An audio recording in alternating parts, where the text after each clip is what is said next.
अस्सलाम वालेकुम। उम्मीद करता हूँ तमाम स्टूडेंट खैरियत से होंगे। आज जो पेपर हम डिस्कस करने जा रहे हैं वो है सेकंड ईयर बैंकिंग का, कॉमर्स फील्ड से रिलेटेड है और ये पेपर आपके पास आया था एग्जाम में 2026 के अंदर। ये पेपर अल्हम्दुलिल्लाह मेरा जो गैस पेपर था 2026 के लिए आपके, ये पेपर इसको कवर कर रहा है। और हमेशा की तरह जो मैं गैस पेपर होते हैं कॉमर्स के, बिजनेस के और इसके साथ साथ इकोनॉमिक्स के, अल्हम्दुलिल्लाह वो इंटरमीडिएट और ग्रेजुएशन बोर्ड में जरूर लगते हैं।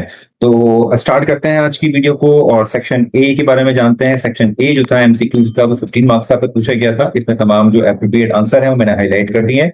इसके साथ साथ इसके रीजनिंग जो है वो तमाम के तमाम मेरे YouTube channel professor Salim academy पे आपको मिल जाएंगे।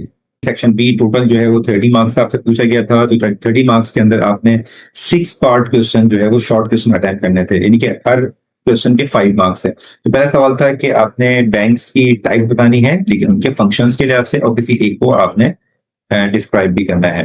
तो ये इसकी टाइप थी, यहाँ पे एक को आपने डिफाइन कर दिया। इसके बाद अगला सवाल था 5 कॉजेज जो हैं चेक के डिसऑनर होने के, वो क्या है, वो ये रीजन हैं इसके कॉमन।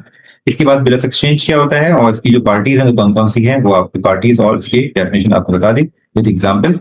इसके बाद पूछा गया था कि लेटर ऑफ क्रेडिट क्या होता है, डिफाइन करना है, डिफाइन कर दिया। इसके बाद इसकी जो वेरियस काइंड्स हैं वो आपने यहाँ पे, टाइप या काइंड जिसे कह सकते हैं, तो वो आपने यहाँ पे लिस्ट डाउन कर।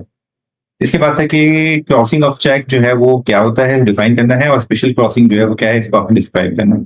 तो दोनों का आपने डिस्कस कर लिया। एग्जाम्पल 6 में पूछा गया था कि बैंक अकाउंट की जो टाइप्स होती हैं उसके नाम लिखना है और किसी एक को आपने डिफाइन करना है। क्वेश्चन 7 में कहा जा रहा है कि आप 5 डिफरेंसेस लिखने हैं कमर्शियल बैंक और सेंट्रल बैंक में, लेकिन मैंने आपके लिए 3 डिफरेंसेस लिखे हैं। 2 डिफरेंसेस और लिख सकता हूँ लेकिन आपने थोड़ी सी कोशिश करनी है और 2 डिफरेंस आपने खुद लिखने हैं।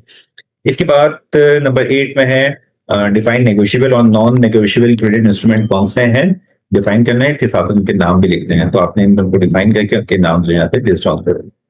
नंबर 9 था कि आपने जो बैंक फंड के यूजेस हैं उसकी जो प्रिंसिपल्स हैं वो लिखने हैं और किसी एक को आपने डिफाइन करना है। सेक्शन सी होता है शॉर्ट, तो ये 30 मार्क्स का होता है। डिटेल आंसर क्वेश्चन आपने लिखने होते हैं, कोई 2 आपने सवाल के जवाब देना।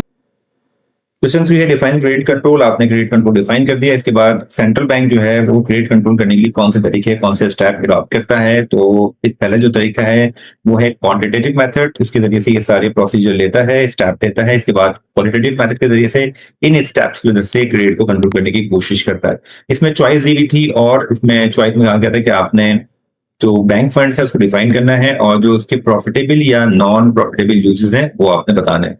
तो ये प्रॉफिटेबल यूजेस उसके बैंक के, और यहाँ पे ये नॉन प्रॉफिटेबल यूजेस। क्वेश्चन 4 था कि सेंट्रल बैंक क्या है, डिफाइन करें और उसकी जो फंक्शंस हैं उसको डिस्क्राइब करें। तो सेंट्रल बैंक डिफाइन करने के बाद इसके सारे फंक्शंस आपने यहाँ पे डिस्क्राइब कर दिए। इसमें क्वेश्चन 5 था कि कमर्शियल बैंक को डिफाइन करना है, यहाँ डिफाइन किया आपने, और कह रहे हैं कि प्राइमरी सेकेंडरी फंक्शन है उसको भी डिस्कस करना है। ये जो प्राइमरी फंक्शन होते हैं सारे यहाँ पे डिस्कस किए हुए हैं, और जो सेकेंडरी फंक्शन होते हैं कमर्शियल बैंक के, वो सारे यहाँ पे डिस्कस किए हुए।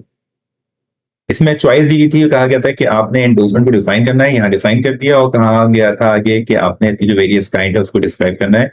तो एंडोर्समेंट की जो काइंड्स है सारी यहाँ मेंशन है, यहाँ हाईलाइट हुई है। तो व्यूअर्स ये थी आज की वीडियो, उम्मीद है आपको समझ में आई होगी। कोई सवाल आपके जहन में हो तो मुझे कमेंट सेक्शन में जरूर कीजिएगा, मैं कोशिश करूंगा कि आपके हर सवाल का प्रॉपर जवाब दूं। Thank you for watching my YouTube channel professor Salim academy.